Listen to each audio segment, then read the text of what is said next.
Hulaan ko lang ang ano mo, nasa isip. Okay. Wait lang. Mag-isip ka ng pangalan ng kaibigan mo na hindi ko kilala. O kahit kilala ko, basta kahit sinong kaibigan mo. Kahit kilala mo.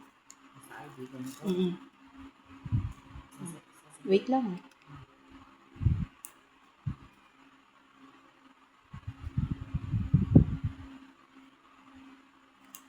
Teka.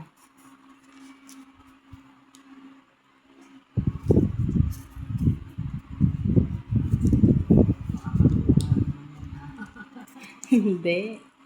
Huhulaan ko na sa isip mo. Bakit? Ayan yung sagot ko.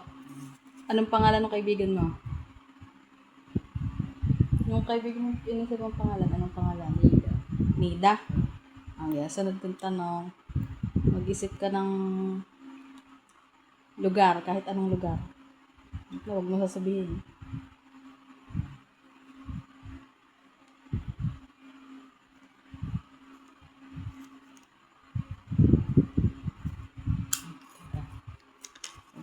Ko. Hindi ha. Isipain kita. Pinagluloko mo. Pinuhulaan ko na sa isip mo. Huwag mong bubuklatin muna yan. Pinagluloko mo. Tama ka sa akin. Yan nasagot ko. Anong pangalan ng lugar na naisip mo? Makati. Makati. So, kung tanong, anong favorite mong kulay? Wait lang.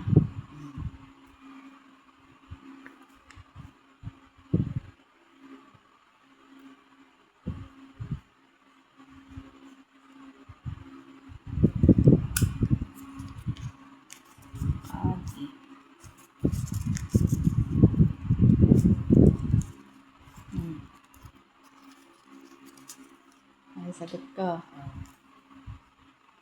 Anong sagot mo doon? Anong favorite mong kulay?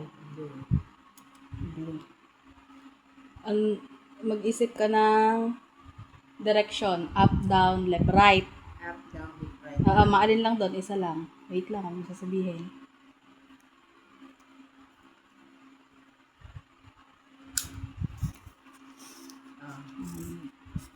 Okay. Pwede na isip ko sagot. Up, down, left, right.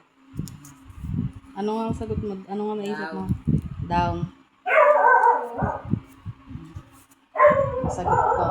Sunod-sunod yan. Itong una.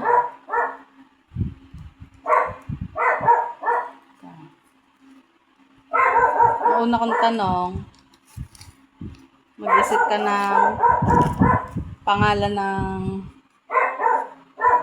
kaibigan mo.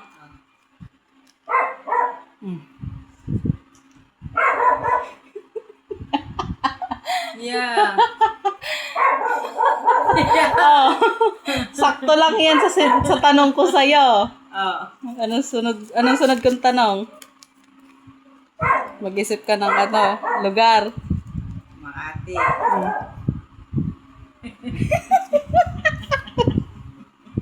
Naluloko mo yata ako eh. Anong kulay naisip mo? Blue. Niloloko mo ka eh. Hindi. Ayabang naman na rin. Anong direction ang pinili mo? Down. Wow. Ay, nasaan yung... Apat lang yan.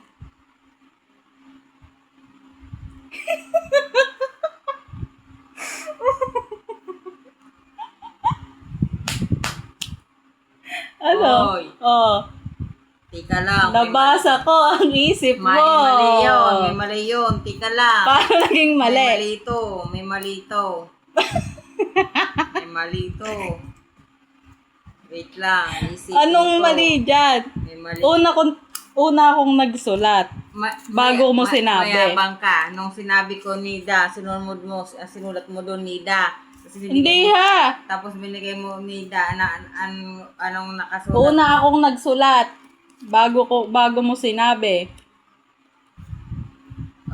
Di ba? Di ba, nagsulat ka sa akin?